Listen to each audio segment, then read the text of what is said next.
지난 주일에는 성령 강림 주일 펜티코스트 선데이이기 때문에 성경에서 말하는 성령으로 충만한 것이 무엇인가 하는 것에 대해 말씀을 나누었습니다. 오늘 말씀은 두 주 전인 5월 21일 주일 설교 말씀에 이은 풍성한 결혼 생활에 관한 두 번째 말씀입니다. 혹시 사정이 있어서 그날 설교를 듣지 못하신 분은 먼저 집에 가셔서 5월 21일 주일 말씀 홈페이지나 우리 교회 유튜브를 통해서 듣고 오늘 말씀을 다시 들으시면 이 말씀을 통한 하나님의 음성을 더 정확히 들으실 수 있습니다. 어느 미국 목사님이 이렇게 말씀하셨습니다. 24절의 말씀, 아내도 모든 일에 남편에게 순종해야 합니다. 미국의 설교단에서 아내들에게 남편을 향해서 순종하다, 영어로 submission이라는 단어를 쓰는데요, 그런 설교를 하는 것은 이런 그림과 같은 각오를 해야 한다고 말씀을 했습니다. 여러분 그 전투경찰 라이엇 폴리스라는 거 있죠? 이 대모대를 진압하는 장면을 연상케 합니다. 강단 앞에는 여기 더 이상 넘어오지 못한다고 하는 Do not cross 바리케이트를 치고 방패를 들고 헬멧을 쓰고 확성기를 들고 외치는 설교자의 모습을 이렇게 그렸습니다. 이 아내의 순종에 관한 설교 주제로 설교를 하게 되면 이렇게 미국 교회에서는 설교자를 보호해야 할 만큼 저항이 심하다고 하는 것을 풍자적으로 그린 그림입니다. 그렇지만 오늘 읽은 성경을 전체적으로 잘 보면 사실은 2주 전에 말씀드렸지만 남편을 향한 하나님의 명령이 아내를 향한 명령보다 훨씬 더 어렵다고 하는 것을, 그것을 명령하고 계시다는 것을 잘 이해하고 본문을 들어야 됩니다. 그러니까 오늘 본문만을 먼저 들으면 안 되고 전체를 이야기하고 남편을 향한 하나님의 명령이 훨씬 더 중하다고 하는, 훨씬 더 어렵다고 하는 것을 기억하시고 오늘 본문을 대하셔야 합니다. 2주 전에 남편들에게 주신 하나님의 말씀이 이런 거였잖아요. 25절의 말씀 보면 남편 되니 여러분 아내를 사랑하기를 그리스도께서 교회를 사랑하셔서 교회를 위해 자신을 내주심같이 하십시오. 그래서 이곳에서 사랑은 그냥 사랑한다는 뜻이 아니라 아가페 사랑이라고 하는 것을 명령하셨다고 말씀드렸습니다. 그러니까 조건 없이 unconditionally, 그리고 희생적으로 sacrificially, 아내의 유익을 위해서 예수님께서 마치 교회를 위해서 자신의 목숨을 내주신 것 같이 그렇게 아가페 사랑을 하라고 말씀드렸습니다. 물론 아내가 나한테 잘하면 내가 왜 사랑을 하지 않겠습니까? 그런 말씀과 상관이 없이 하나님이 명령하신 거라는 거예요. 이런 명령을 남편들이 받았다는 것을 기억하고 오늘 아내들을 향한 하나님의 말씀을 들으셔야 합니다. 종교개혁 이후에 성경학자들은 이 바울을 통해서 하나님께서 아내와 남편, 자녀와 부모, 이 종과 주인이라고 하는 servant and master에 주는 교훈을 가정규약이라, household code라 이렇게 이름을 불렀어요. 제일 처음에 종교개혁자 마틴 루터가 처음으로 가정을 위한 교훈표다 이렇게 이 에베소에 있는 말씀을 지칭해서 이야기했습니다. 오늘 본문에 보면 오늘 본문 중에서 이미 2주 전에 남편들을 향한 말씀을 살펴봤기 때문에 아내들을 향한 말씀을 살펴봅니다. 아내들에게 남편에게 순종하십시오 그랬어요. 24절에 보면 교회가 그리스도께 순종하듯이 아내도 모든 일에 남편에게 순종해야 합니다. Wives should submit in everything to their husband 이렇게 말씀했습니다. 그런데 이곳에 사용한 단어, 영어로 하면 한국말로 순종하다, 영어로는 submit라고 하는 단어를 썼는데요. 특별히 이 submit라고 하는 영어 단어는 오늘날 여성을 향해서 이 경멸적인 용어다. 그래서 여성들이 무슨 수를 써서라도 저항해야 한다, 이렇게 생각하는 경향이 있습니다. 그렇지만 이 순종이라 번역된 submit라고 번역된 그리스 말은 휘포타소라고 하는 그런 단어예요. 이 휘포타소는 보통 사회에서 일반적으로 정해져 있는 서열, 그러니까 군대에서 밑에 말단 군인이 지휘관에게 당연히 순종해야 되잖아요. 그럴 때 쓰는 단어가 휘포타소고요. 그리고 또 사회에서 만약에 시장, 주지사, 당연히 일반 시민들이 그 권위에 순종해야 되는 거잖아요. 그때 쓰는 단어를 똑같이 아내도 모든 일에 남편이 순종할 때 썼습니다. 그러니까 질서를 잘 지킬 때, 권위를 인정할 때 그렇게 사용하는 겁니다. 그런데 에베소 6장에 가면 자녀가 부모에게 순종하고 종이 주인에게 순종해야 한다라는 그런 이야기를 쓸 때는 다른 단어를 썼어요. 우리 한국말에는 사실 똑같아요. 순종하다. 그래서 6장 1절에 보면 자녀되니 여러분 주 안에서 여러분의 부모에게 순종하십시오. 거기 순종이라고 똑같이 썼죠.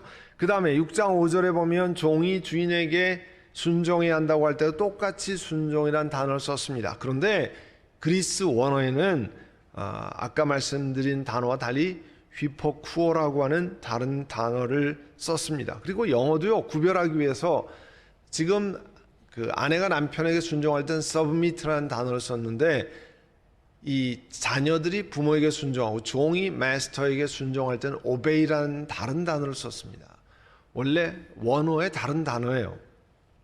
그리고 이 자녀와 종에게 쓴 부모와 마스터에게, 주인에게 순종할 때 쓰는 단어는 절대적인 순종을 말할 때 휘포쿠오라고 하는 단어를 사용했습니다. 그리고 영어는 그걸 obey라고 번역을 했어요. 그러니까 아내가 남편에게 순종하라고 할 때는 하나님이 가정에 남편에게 부여하신 역할을 잘 인정하고, 그리고 남편이 가족을 위해서 발휘하려고 하는 리더십, 이것에 잘 순종해야 한다는 뜻에서의 순종입니다. 무슨 경멸이나 마치 무슨 왕이 신하를 대하는 그런 게 전혀 아닙니다. 그리고 이 순종하다고 하는 것에서 말씀하는 것을 믿지 않는 남편에게도 순종하십시오 하는 것이 오늘 이 성경 다른 본문에서 가르쳐 주는 거예요. 베드로전서 3장 1절에 보면 이렇게 되어 있어요. 아내가 되니 여러분, 이와 같이 여러분은 자기 남편에게 순복하십시오. 그리하면 비록 말씀에 복종하지 않는 남편일지라도 말을 하지 않고도 아내 여러분의 행실로 말미암아 구원을 얻게 될 것입니다. 그리스도인 아내가 믿지 않는, 말씀을 듣지 않는, 하나님 말씀을 듣지 않는 남편을 향해서 순종한다는 것은 참으로 어려운 일입니다. 그렇지만 오늘 하나님 말씀은 그 아내의 행실을 통해서 남편의 마음을 움직이는 역사를 하시고 있다고 하는 것을 가르치는 거예요. 그리고 베드로전서 3장 2절 이하에는 이렇게 되어 있어요. 아내들이 남편들이 여러분의 경건하고 순결한 행실을 보고 그렇게 될 것입니다. 여러분은 머리를 꾸미고 금붙이를 달거나 옷을 차려입거나 하는 거치장을 하지 말고 썩지 않는 온유하고 정숙한 마음으로 속사람을 단정하도록 하십시오. 그것이 하나님께서 보시기에 값진 것입니다. 이걸 통해서 믿지 않는 남편들이 하나님 앞에 나오는 역사를 하신다는 거예요. 그러면 이 순종하다, 영어로는 submit라고 번역한 이 단어가 의미하는 걸 조금 더 자세히 살펴봅니다. 이 순종하라는 뜻, submit라는 뜻은요, 원래 휘포타소라고 하는 것이 후포라고는 언더란 뜻이고요. 타소란 뜻은 arrange하는 뜻이거든요. 다른 사람 권위 밑에 들어가서 있는다, 그런 뜻이에요. arrange한다, 그런 뜻이에요. 그러니까 순종하다는 뜻은 이런 뜻을 담고 있습니다. 나는 아내의 이야기입니다. 아내들이 나는 하늘에 머리를 가지고 있습니다. head in heaven. 그리고 나는 이 땅에도 머리를 가지고 있습니다. 가정의 머리를 이야기하는 거죠. 하늘에 계신 머리, 그분은 완전하신 분입니다. 그러나 우리 가정에 이 땅에 있는 머리는 당연히 완전하지 않습니다. 그러나 불완전함에도 불구하고 하늘에 계신 머리께서 나에게 내 생활을 정리해서 남편의 권위 하에 있도록 말씀하십니다. 그게 순종하다 그런 뜻이에요. 그리고 권위 밑에 들어가는 것, 그리고 순종하다라고 하는 것은 권위를 존중한 뜻입니다. Respect the authority. 아내가 남편의 권위를 존중한다는 것은요, 남편의 생각에 동의하지 않을 때도 하는 일입니다. 남편이 잘못된 결정을 내릴 때 아내가 저건 틀림없이 잘못됐는데 하는 것을 알 때도 남편의 권위를 존중하게 되면 거기에 순종한다 그런 뜻이에요. 실제로 여러분, 부인이 남편의 생각과 같을 때 순종이라는 이야기를 할 필요가 없잖아요. 내 생각과 뭐 똑같은데 무슨 순종이 필요합니까? 문제는 남편의 생각에 아내가 동의하지 않을 때입니다. 이때 남편의 권위를 존중하면 그때 submit, 순종하게 된다는 거예요. 예를 들면 직장에서는 버스가 내가 보기에는 참 어리석은 결정을 자주 내려요. 그러나 그 결정에 부하 인플로이는 순종해야만 합니다. 그렇지 않으면 그 자리에서 일할 수 없죠. 그 회사에서, 그 직장에서 나와야 되잖아요. 그런 경우가 많잖아요. 그런 것을 생각하시면 이 권위를 존중한다고 하는 것, respect the authority라고 하는 것이 무슨 뜻인지를 여러분 기억하셔야 됩니다. 그리고 이 순종하다가 의미하는 것은 그대로 따르는 것을 의미해요. 남편이 요청하는 것을 그대로 따라서 순종하는 것은 남편이 아내보다 훨씬 더 훌륭하기 때문이 아닙니다. 남편이 아내보다 훨씬 더 스마트하고 똑똑하기 때문도 아닙니다. 단 한 가지 이유가 있다면 성경은 하나님이 그렇게 명령하시고 있기 때문이에요. 내가 마음에 들고 내가 좋아하고 싫어하고는 상관없습니다. 하나님께서 그렇게 말씀하고 계시기 때문에 그래요. 왜냐하면 하나님께서 가정에 부부를 세우시고 가정을, 부부 단위를 이렇게 운영하시기로 만드셨기 때문에 그렇습니다. 그러면 질문이 생기잖아요. 아내가 내가 가진 생각, 내가 가진 바람, 내가 가진 감정, 나는 그걸 보면 내가 너무 화가 나고 이런 거, 그런 거를 그것도 아무 얘기하지 말아야 되느냐? 그렇지는 않습니다. 당연히 아내는 자신이 가진 감정, 생각을 나눠야 합니다. 단 respectfully responding, 그러니까 존경하는 태도로 나누는 거죠. 사실 부부에게 있어서 아내는 남편에게 귀한 지혜를 주는 사실은 보화의 창고입니다. 아내가 자신의 생각 혹은 감정, 내가 바라는 바 그렇게 결정할 때 내 마음이 몹시 불편했다, 이런 건 나눠야 되는 거죠. 왜 불편했는지 그 이유를 나누는 거 아니에요? 아내가 자신의 생각, 감정, 바라는 바를 나누지만 결국 남편의 결정에 나는 순종할 겁니다 라는 것을 남편이 알면 아내와 결정을 놓고 싸울 필요 없어요. 네가 옳으니 내가 옳으니 부부싸움 할 이유가 없습니다. 아내가 자기의 생각, 자기의 감정 이런 걸 나누지만 결정은 남편의 권위에 순종한다는 걸 알면 싸움할 필요가 없죠. 다만 부인의 지혜, 부인의 감정 그런 것들을 들으면 남편들이 훨씬 더 지혜로워지는 거죠. 그러니까 아내들은 여러분 이렇게 말씀해 보면 어떻습니까? 속만 부글부글 끓이지 마시고 이렇게 말하는 거죠. 나는 하나님이 당신을 돕는 자로, 헬퍼로 하나님이 나를 지으셨습니다. 그리고 당신은 아내인 내가 당신의 결정에 순종하고 따르는 것을 압니다. 그러니까 내 남편으로 내가 이 문제에 관해서 어떻게 생각하고 내 느낌이 어떤지를 나누어도 좋겠습니까? 그러나 그 결정은 내가 당신에게 순종합니다. 그러면 남편들은 당연히 많은 지혜로운 이야기를 들을 수 있는 좋은 계기가 됩니다. 싸움 없이.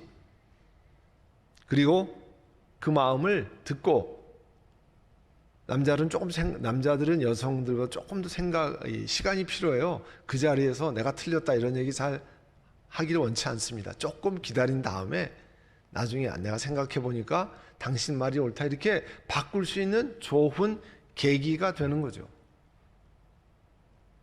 여러분 22절의 말씀을 잘 보셔야 되는데요. 아내 되니 여러분 남편에게 하기를 주님께 하듯 하십시오. Wives submit to your own husband as to the Lord. 주님께 하듯 하십시오. 이게 무슨 뜻인가? 남편에게 하기를 주님께 하듯 하십시오. 남편을 무슨 왕같이 주님같이 모시라 그런 뜻이 아닙니다. 이 구절은 무슨 뜻을 담고 있는가? 남편들에게 여러분 아내들에게 남편에게 순종하라고 말씀하시는 분은 하나님이십니다. 그 하나님 말씀에 순종해서 남편들에게 순종하면 아내들은 누구에게 순종하는 게 되냐면 하나님께 순종하게 된다 그런 뜻이에요. 하나님이 명령하신 것에 따라서 남편에게 순종하면 아내들은 하나님께 주님께 순종한 게 되신다는 거예요. 한 성경학자가요 이렇게 얘기했어요. 당신의 남편을 통해서 남편의 뒤에 계신 주님을 보십시오. 그 Lord 주님이 아내들에게 이렇게 외친다는 거예요. 나는 내가 남편에게 순종하기를 원한다. 남편이 순종받을 만한 사람이기 때문이 아니고 주님이 내가 당신의 순종받을 만한 사람이기 때문에 내가 그렇게 요구한다는 거죠. 그래서 나는 너의 주님으로서 남편에게 순종함을 통해서 나에게 순종하기를 요구한다 그런 뜻이에요. 무슨 말씀인지 아셨어요? 주님인 그분에게 아내들이 순종해야 할 뿐이기 때문에 남편이 순종해야 할 만한 사람인지 아닌지 따지지 않고 주님의 말씀에 순종하면 그 순종이 곧 나를 향해서 하는 순종이라는 거예요. 그게 무슨 뜻이냐면 주님께 하듯 하십시오 하는 그런 뜻이에요. 골로새서 3장 18절에는 아내 되니 여러분 남편에게 순종하십시오. 이것이 주님 안에서 합당한 일입니다. 그렇게 말씀하고 있어요. 이 텍사스에 가면 달라스라고 있죠. 달라스 다운타운에 달라스 세미나리가 있는데요. 거기 총장을 역임하고 이 플러턴에서는 목회를 하시고 또 텍사스 북쪽에서 목회를 하고 계신 척 스윈들 목사님, 찰스 스윈들 목사님께서 이렇게 말씀하신 적이 있습니다. 하나님의 입장에서 하나님이 우리에게 이렇게 말씀하신다는 거예요. 아내들에게 Let me handle your man. 하나님께서 내 남편을 내가 핸들하게 해달라. 이게 무슨 얘기냐면요. 나로 하여금 내 남편을 핸들하게 해달라. 자기가 목사로서 수많은 사람을, 그분이 지금 88세니까 뭐 많은 사람을 목회하면서 또 목회를 굉장히 잘하신 목사님이거든요. 그분 방송을 수많은 사람이 듣고 책을 보고 하는 분인데 그분이 얘기하는 거예요. 목사로서 많은 사람을 관찰했는데 도무지 아내들이 남편을 하나님의 손에 맡기지 않는다는 거예요. 내가 핸들해야 된다고 생각한다는 거죠. 하나님께서 내 도움 없이는 우리 남편은 고칠 수가 없어. 그렇게 생각한다는 거죠. 남편을 핸들할 수 있다는 것을 믿을 수 없다는 거예요. 하나님께서 핸들하는 것을. 그러나 Let me handle your man. 나로 하여금 내 남편을 핸들하게 하라. 그 목사님 설교 중에 이렇게 이야기하신 거예요. 근데 24절에 보면 모든 일에 남편에게 순종해야 합니다. 하나님은 아내에게 어느 정도로 남편에게 순종하라고 하시는가? 모든 일에 in everything. 말 그대로요. 그리스 말에도 판타라고 하는 게 모든 것에 그런데 모든 일에서 남편에게 순종하라고 말씀하십니다. 아내 된 여러분, 듣기가 힘드실 수 있습니다. 그런데 제가 말하는 게 아니고요, 하나님이 말씀하시는 겁니다. 그런데 예외가 있어요. 당연히 예외가 있습니다. 남편이 아내에게 이 이모라는 부도덕한 것을 요청할 때 여러분은 그 남편보다 더 위에 계신 하나님께 먼저 순종하셔야 됩니다. 왜냐하면 남편에게 순종하지만 하나님은 부도덕한 것을 명령하시지 않는 하나님께서 계시다고 하는 것을 기억하고 먼저 하나님께 순종해야 한다는 것을 남편에게 이야기합니다. 이거 이야기해야 돼요. 이거는 부도덕한 것이고 내가 하나님께 순종하려면 당신의 말을 부득이 순종할 수 없습니다. 예를 들면 신앙생활하지 말라고 한다든지 뭐 가서 세상에서 있는 부도덕한 일을 요청한다든지, 그리고 법에 어긋난 것을 요청받았을 때 아내들은 순종할 수 없습니다. 예를 들면 마약을 팔면 돈을 많이 벌 수 있다고 하는데 가서 마약을 팔아서 돈을 많이 모아라, 이런 일리갈한 것 혹은 부정을 저질러서 돈을 만들어라 하는 것들은 순종해서는 안 되는 거죠. 그리고 남편이 아내의 생명을 위협하는 일을 행하는 경우에는 역시 이와 같은 것에서 벗어나야 합니다. 뭐 엄청나게 구타를, 이 도메스틱 바이올런스 구타를 해서 생명의 위협을 받는다든지 흉기로 위협한다든지, 이것은 순종의 문제를 벗어나는 겁니다. 하나님 만드신 생명을 경시하는 거라 거기에서 벗어나야 되는 거죠. 그것은 그 남편이 치료받아야 할 문제입니다.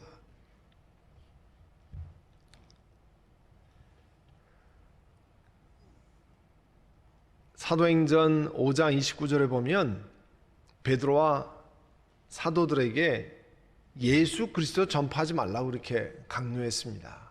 그때 답한 것이 뭐냐면 사람에게 복종하는 것보다 하나님께 복종하는 것이 마땅합니다. 그래서 남편에게 in everything 모든 것에 순종하지만 하나님께 복종하는 것이 마땅해야 할 때는 respectfully 존경하는 태도로 남편에게 그와 같은 것을 내가 따를 수 없다는 것을 여러분의 생각을 말씀드려야 합니다. 여러분, 에베소서를 우리가 지금 2주에 걸쳐서 이 남편과 아내의 관계를 살펴보았는데, 이 에베소의 아내와 남편에 관한 관계, 그 다음에 6장에 가면 자녀와 부모에 관한 관계, 그 다음에 종, 그 당시 슬레이브죠. 노예와 마스터, 주인에 관한 관계를 이 세 가지로 구별해서 나왔어요. 이것을 하우스홀드 코드라고 그랬죠. 가정을 향한 이 하나님의 가르침. 그 다음에 6장 10절에서 에베소 보면 뭐가 나오냐면 바로 영적 전투에 관한 게 나와요. 스피리추얼 배틀에 관한 게 나옵니다. 이 얘기는 뭐냐면 어둠의 영적인 세력들이 각 가정에 하나님이 부여하신 풍성한 가정 생활을 하지 못하도록 어찌하든지 망가뜨리려고 한다는 것을 기억해야 되는 거예요. 여러분, 부부 생활은, 부부는 하나님이 만드신 겁니다. 하나님이 남자와 여자를 만드시고 남자가 부모를 떠나 아내와 합하여 한 몸이 되니라 하나님이 계획하신 것입니다. 창조 이후에 하나님이 계획하신 건데 원수마귀는 이것을 어떻게든지 깨뜨리고 부서뜨리고 경험하지 못하도록 만들어가는 거예요. 그래서 이 가정에 관한 교훈 바로 다음에 우리가 싸우는 싸움은 혈과 육에 대한 것, 사람과 싸우는 게 아니라 그 뒤에 있는 영적인 존재와 싸우는 거라고 하는 거예요. 여러분, 우리의 가정을, 특별히 부부를 망가뜨리려고 하는 것은 사탄의 계획 가운데 있는 겁니다.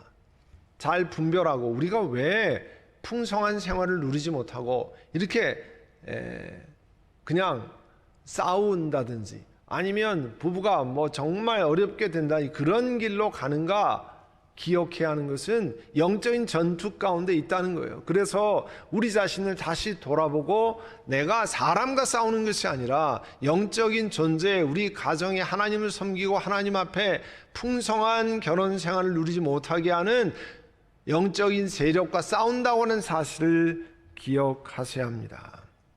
그래서 오늘 본문의 맨 마지막은 풍성한 결혼 생활을 누리도록 하나님께서 남편과 아내에게 이렇게 말씀하세요. 뭐라고 말씀합니까? 33절에 여러분 다 같이 보세요. 33절에 다 같이 읽습니다. 그러므로 여러분도 각각 자기 아내를 자기 몸같이 사랑하고 아내도 자기 남편을 존중하십시오.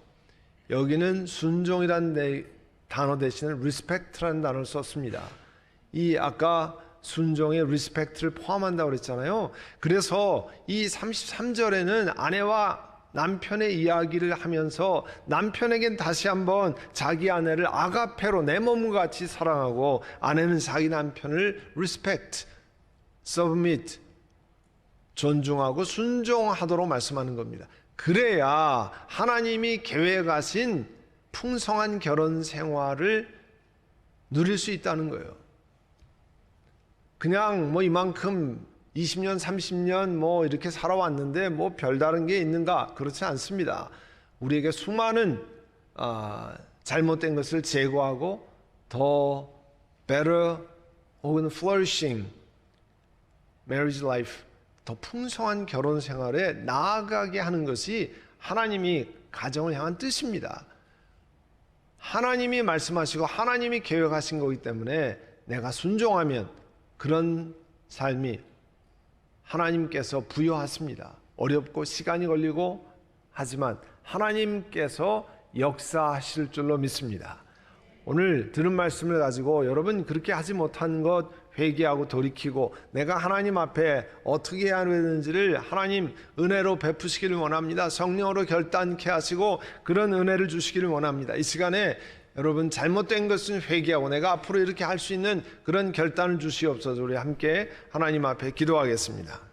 사랑하는 주님, 오늘 에베소 5장이 말씀하시는 아내에게 명령하시는 하나님의 음성을 잘 듣게 하시고 또 남편에게 명령하신 하나님의 명령을 듣고 실천해서 하나님이 계획하신 남편과 아내로 이루어진 한 가정이 참으로 풍성한 결혼 생활을 과거에 누려보지 못했던 그와 같은 복된 삶을 누려가도록 하나님 은혜를 베풀어 주시옵소서.